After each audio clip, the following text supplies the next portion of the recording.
Səsim qara gecədə yankılanır eşidirsən. Qanlı küçələrin şahı qayıtdı bilirsən. Təpədən dırnağa silahlandım qorx qaç. Adımı çəkənlərin dilində qara bir ləkə var. Oyun bitdi, indi səhnə mənim.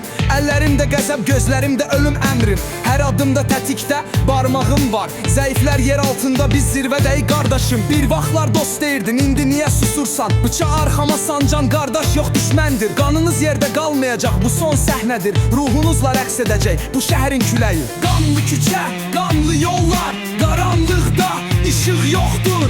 İntiqamın adı bizi qanaxacaq, bitməyəcək. Qanlı küçə, qanlı yollar, qaranlıqda işıq yoxdur.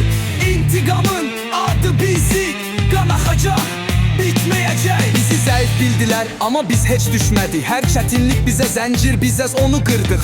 İstədiyin qədər gizlən, kölgələrdə də varam. Gözlərimdə atəş, qəlbimdə kim buradayam. Ölümlə zarafat etmə, o səni tanıyır. Dua et adını son dəfə söyləsinlər. Zirvəyə tək çıxdım, ətrafım səssiz. Ən yaxın bildiklərim indi torpağın içində. Bizi aşağı çəkənlər indi yerdə sürünür. Başımıza çıxanlar indi yerə süzülür. Hər səhvin bir bədəli var, biz onu alırıq. İntiqamın adını qanla yazırıq.